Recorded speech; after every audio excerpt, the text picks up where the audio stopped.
يعطيك معنا معالي الوزير. بداية نود الحديث عن ماذا تتوقعون حول اجتماع قمة العشرين الذي سيعقد في لندن. ما هي أبرز النقاط أو التي سيتم مناقشتها في هذه القمة؟ The G20 meeting comes at a time when the world feels the impact of the global financial crisis, both on the developed and developing worlds. What do you expect the result of the summit will be, and what are the main issues that will be discussed? Well, first, I hope the summit is going to show world leaders working together in a very forceful, effective way to demonstrate to all of us everywhere who are all affected by this, who see our livelihoods in danger, who see members of our family losing their jobs, whether we live in Africa, in Asia, in the Middle East, or in Europe. So everybody needs to see the same message, that here are a group of world leaders who are in charge, who have a plan for the future, and who are going to collectively lead us back to recovery. And so we hope when the King, together with other world leaders, gathers, that's the message they can project. And they've got to project it around the economic recovery, which is so important, but also about regulation of financial markets, so this kind of thing doesn't happen again. Special needs of poor countries who can't reflate their economies on their own.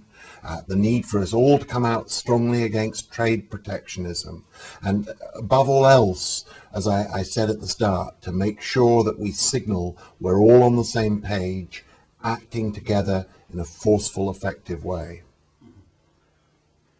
What will be expected from Saudi Arabia at the London summit? Well, we very much hope His Majesty the King will lead the Saudi delegation.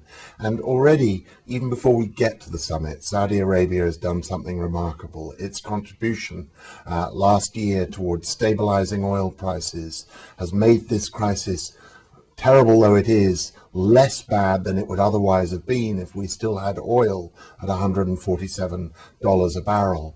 But going forward, we're looking to Saudi Arabia to play a significant role, both in terms of the domestic steps it takes here in the Saudi Arabian economy to increase demand as part of a coordinated global effort, but also to work with its international partners, the board of the IMF and of the World Bank, to see what we can do to work together to increase resources for those institutions to deploy to fight this. And then I think there are some particular issues that Saudi Arabia has strong views about. The finance minister, Mr. Al-Assaf, feels strongly about the need for better regulation of the financial sector, including areas like hedge funds. And so we'll be looking forward to hearing Saudi ideas on this.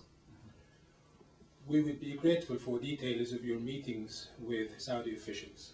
Well, you've caught me halfway through a day where I've seen the finance minister, I've met with Saudi business leaders, I've met with the Majlis Shura, and later in the day we'll meet with the foreign minister, Prince Saud, as well as the commerce minister. But, you know, in all of these meetings, we've had very workmanlike discussions about the G20 particularly, and the need for the kind of package I've described, which Saudi Arabia is a big supporter and proponent of, understanding the ambition and importance of this meeting to turning the world around. We've also talked about the Saudi-UK partnership, which is so key both to this summit, but more broadly to global prosperity and stability.